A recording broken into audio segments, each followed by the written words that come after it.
Hello students, in today's video we are going to discuss regarding flower, which is the fourth chapter of 9th standard biology. So in this, first of all, we see that the most beautiful part of the plant is the flower. So what actually flower is? So flower क्या होता है? It is a specialized shoot होती है जिसके leaves अपने आप को modify कर लेते हैं into the floral parts में अपने आप को modify कर लेते हैं.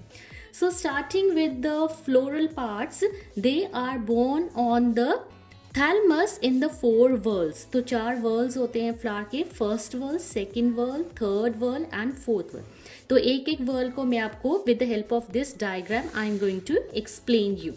So first of all, coming to the first whorl. So first whorl क्या होते हैं? Sepals होते हैं. तो सेपल्स क्या होते हैं हमारे? You can see here the leafy structure, small leafy structure, they are green in colour and the other name is calyx. So these are the first whorl. और ये कहाँ प्रेजेंट होते हैं? Very near to the this area. The swollen area, cup-like area is known as the receptacle or the thalamus, and this stalk-like structure or the stalk is known as the pedicel. So this was regarding the first whorl, that are the sepals. Then you see very colorful parts of the plant, this flower also. So these are the petals. So they are the petals, and the petals, they are colorful for attracting the insects for the pollination. So these collectively they are known as the corolla. And the third whorl, which is the male part, so this symbol, it is for the male. So they are containing the stamens. And what are the stamens? So stamens, they are containing the anthers and the filament. Filament, you can see this long thread-like structures. These are the filaments. And bilobe, bi means two. So two lobe जो ऊपर tip पर हैं, these are the anthers. So anther plus your filament, they are known as the stamens. And the other name for this is the androecium. So this was regarding the third whorl, and then we are coming to the fourth whorl. So the fourth whorl, it is the female part. So this small symbol you can see, this is for the female part.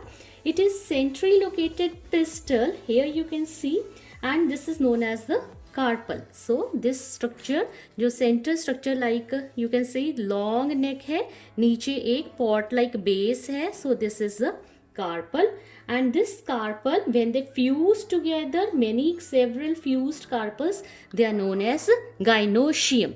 So this is known as the gynoecium. So here we are having in this, for this carpel, the base, we are having the basal part, that is the ovary. The long middle part is the style, and at the top there is a stigma. So these are the 4 whorls: sepals or the calyx, corolla or the petals, stamens or androecium, carpel or gynoecium. So in the flower, in which all these 4 whorls, they are present, so those flowers we call them as complete flower or perfect flower. As you can see this, all the 4 whorls are present. So this is a complete flower or the perfect flower. If one or more set of whorls, they are missing, then we call that flower as the incomplete flower or the imperfect flower. Suppose stamens are not there, so one whorl is missing, so those flower will be incomplete flowers. So flowers, they are also categorized as having the essential parts or the non-essential parts. So essential parts means those flowers, they are directly concerned with the reproduction, that is, they are having the reproductive parts. So like reproductive parts, they are the stamens and the carpels. Both are their essential parts in this flower.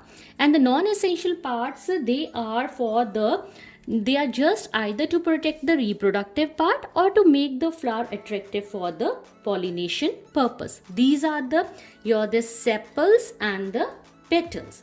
So sometimes what happens is, like I told you that there are 4 whorls. So sometimes this few whorls, they are fused together. So these sepals and petals, means sepals and petals of calyx or corolla, you can't distinguish between them. They are undifferentiated or they look similar. in those cases, this condition where they are fused together, undifferentiated, as you can see in the figure, they are undifferentiated, you can't differentiate them, so they are known as perianth. So what is perianth?